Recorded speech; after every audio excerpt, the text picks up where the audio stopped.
Viva Voz, com Vera Magalhães.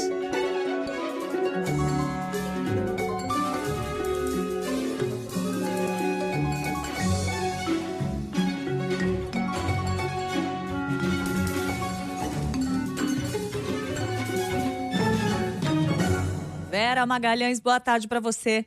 Boa tarde, Cássia. Boa tarde a todos. Semana de aniversário da CBN. Vamos que vamos. É verdade. Semana de aniversário da CBN. Parece que a gente combinou a cor da parte de cima da roupa, as duas de azul. Viu? É, então. Olha lá. Ô, Vera, já que nós estamos falando de datas, hoje nós temos os 1000 dias de governo do presidente Jair Bolsonaro. 1000 dias à frente da presidência.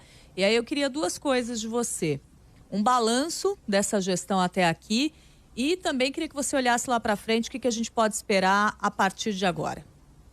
Pois é, Cássia, o balanço que pode ser feito é aquele que os jornais fizeram, né, no fim de semana e hoje, porque não tem muito outra coisa a dizer. É um governo que tem a crise como principal marca. A principal característica do governo Jair Bolsonaro são as constantes crises, a maioria delas, se não a quase totalidade, provocadas pelo próprio presidente, pelo seu entorno. Ele enfrentou uma realmente crise que não dependeu dele, que é a crise global da pandemia do novo coronavírus, mas mesmo nessa circunstância, o comportamento do presidente, as escolhas do presidente foram no sentido de agravar essa crise. Então, o Globo fez um levantamento na sua edição de ontem que apontou uma média de 3 crises por mês nesses 1000 dias de governo Jair Bolsonaro. 1000 dias equivalem aí a 2 anos e 9 meses de governo. Não há governo que consiga deixar um legado positivo com esse grau de animosidade, esse grau de beligerância. Então, o presidente, ele vive, né, desta maneira, construiu sua carreira política desta forma e levou esse estilo também para o Palácio, achando que isso faria com que ele mantivesse a sua base eleitoral sempre animada, sempre mobilizada, o que de fato aconteceu, mas não levou a que ele conseguisse índices de popularidade suficientes para que hoje ele estivesse, por exemplo, numa boa situação reeleitoral. E aí algumas coisas contribuíram para isso, né, Cássia? Certamente a pandemia. A pandemia veio num momento em que se tinha uma expectativa de que a recuperação da economia viria, depois de um 2019 ali em que ela andou meio de lado, subindo um pouquinho, mas ainda não tinha mostrado um grande vigor, um grande ímpeto. Então, a realização da reforma da Previdência, que foi talvez o único ponto realmente positivo desse governo, ali uma vitória inconteste, fazer uma reforma grande, reforma difícil, logo no primeiro ano de mandato é algo que todo governo almeja, mas isso se perdeu com a pandemia, se perdeu com a dificuldade do governo de criar uma base eleitoral nos primeiros anos. E aí, agora a gente chega a esse terceiro ano de mandato com o presidente com a popularidade muito baixa e a economia que tinha feito uma leve recuperação, embicou na pandemia e agora, diferentemente do que diz o ministro Paulo Guedes, não se recupera em V. Ela tem dificuldades de se recuperar por alguns fatores. O desemprego muito alto, a inflação bastante alta, chegou aos 10% nos 12 meses terminados em setembro, segundo o IPCA, e os juros que também começam a subir na esteira dessas más notícias da economia. A gente tem uma crise hídrica a enfrentar, que nós não estamos enfrentando a contento, e para os próximos, um ano e pouco que nos separam do fim desse governo, o que nos espera?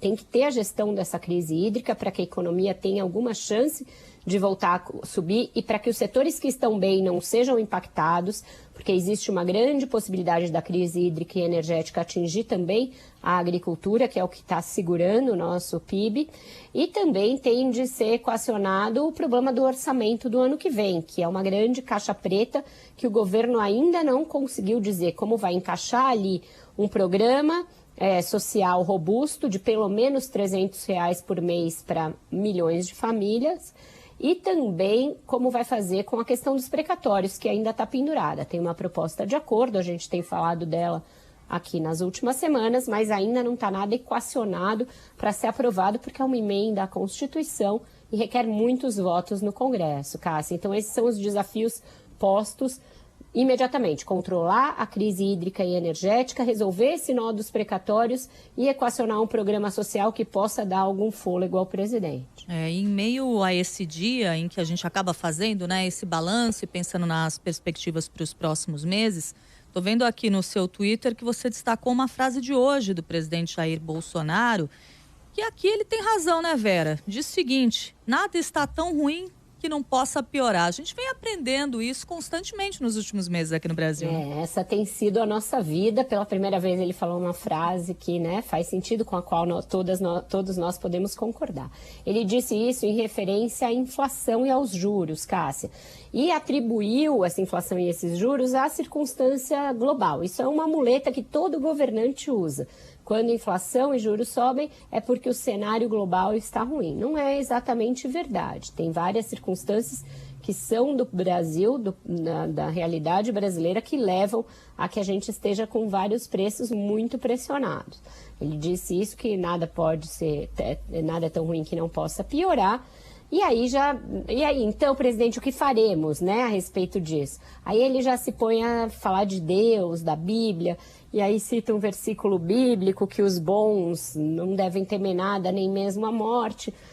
Não tem efeito isso para fins de governo, para fins de decisões do que se pode fazer, por exemplo, para equacionar essa crise hídrica e energética. As medidas anunciadas até aqui não compõem nem um plano fechado, elas compõem ali. O presidente, na semana passada, na live, chegou a sugerir que as pessoas tomem banho frio, que elas subam de escada, não usem o elevador. Para alguém que a qualquer coisa fala das liberdades individuais, tem aí um problema, né? Cadê a nossa liberdade individual nesse momento? Então, é isso, o presidente ele se furta de tudo aquilo que é tarefa de governo, Cássia, para jogar ou na conta de Deus, ou na conta do cidadão, ou dos seus opositores. Uhum.